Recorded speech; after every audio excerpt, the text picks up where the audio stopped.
pessoal, tudo bem com vocês? Espero que sim. Domingo, 8 de setembro, o tema da lição é inesquecível.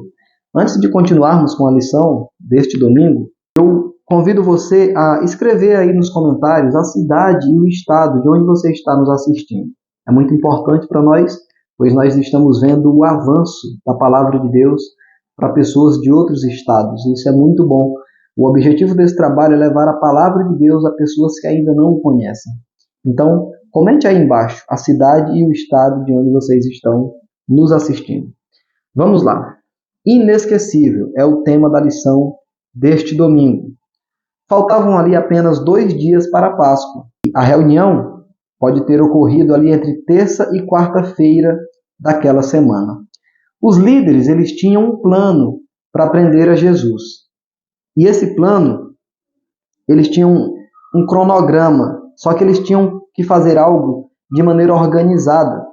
Quando foi dito que Jesus deveria ser preso, alguns disseram, queremos prendê-lo, mas que não seja ali no momento da ceia, no momento da festa, para que não cause tumulto, né? Eles tinham essa preocupação no momento em que eles fossem prender a Jesus.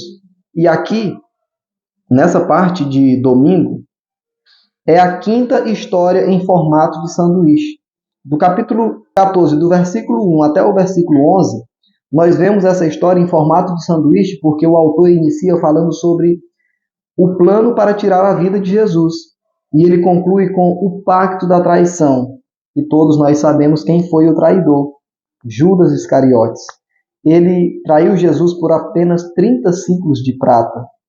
A lição dessa semana ela faz referência, na verdade, à terceira lição que nós estudamos, que falava sobre controvérsias. Nós vimos, o momento em que Jesus, com os discípulos ali, era colocado em situações em que ele tinha que se livrar de maneira sábia, de maneira responsável até, para que não fosse pego ali com alguma controvérsia, com algum assunto que não estivesse de acordo com as Sagradas Escrituras, né? Então, aqui nós vemos que essa história em formato de sanduíche, ele começa com o plano para tirar a vida de Jesus e logo em seguida, Jesus ele é ungido em Betânia. Uma mulher chega ali, no momento em que Jesus está ali na casa de Simão, né, o leproso, e uma mulher ela quebra um vaso de alabastro, né, era um perfume caríssimo da época, e unge ali Jesus. E as pessoas ali em volta ficaram espantadas. Alguns disseram, mas por que todo esse desperdício?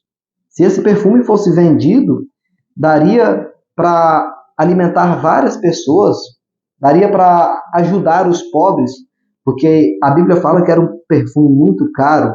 Vamos ler aqui o que diz. Em Marcos 14, versículo 4, diz o seguinte: indignaram-se alguns entre si e diziam, para que esse desperdício de bálsamo? Porque este perfume poderia ser vendido por mais de 300 denários e dar-se aos pobres, e murmuravam contra ela. E ali nós vemos a resposta magnífica de Jesus.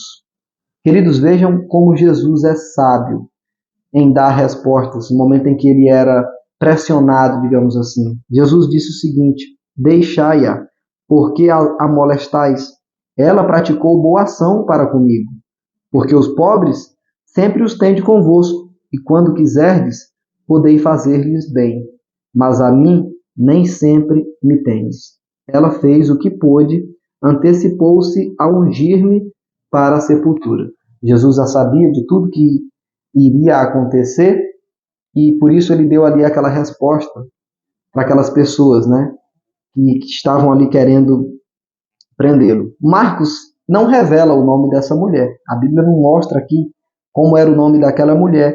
Sua dádiva a Jesus contrasta com a artimanha de Judas ao trair o Senhor. Judas é mencionado como um dos 12. O valor do presente dela é mencionado. O preço dele é apenas uma promessa de dinheiro. O momento em que aquelas pessoas questionaram e chamaram de desperdício, aquilo não passou de uma hipocrisia. No fundo, eles não queriam saber de ajudar aos pobres. Muito pelo contrário, aquelas pessoas que estavam criticando a atitude da mulher, eles realmente viram que foi um desperdício, desvalorizando a pessoa de Jesus. Em outras palavras, é como se Jesus não merecesse aquilo.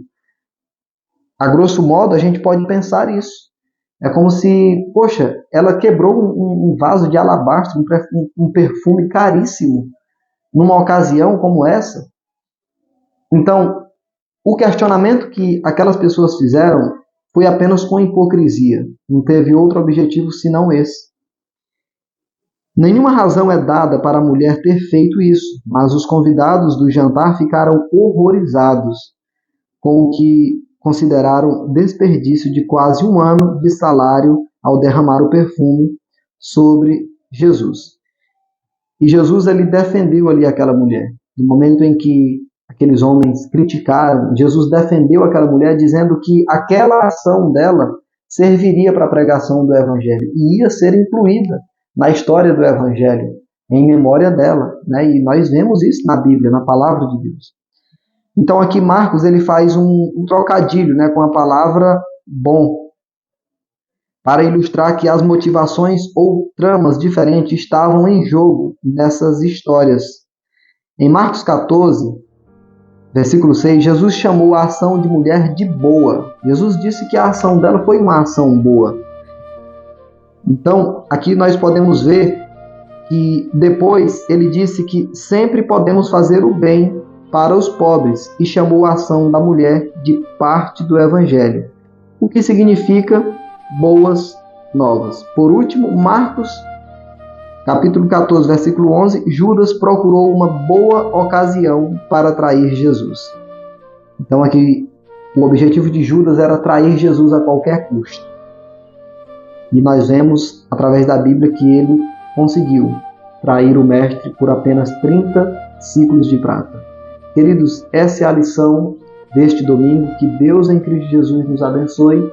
Continuamos pedindo que você compartilhe esse vídeo com seus amigos, para que mais pessoas possam ter conhecimento da Palavra de Deus. Eu convido você, aí mesmo onde você está, na sua casa, no seu trabalho, para você fazer uma oração comigo. Santo e eterno Deus, Senhor, muito obrigado pela lição que aqui estudamos. Queremos pedir que o Senhor nos abençoe cada dia mais com o estudo dessa lição e abençoe os ouvintes. Em nome de Jesus. Amém.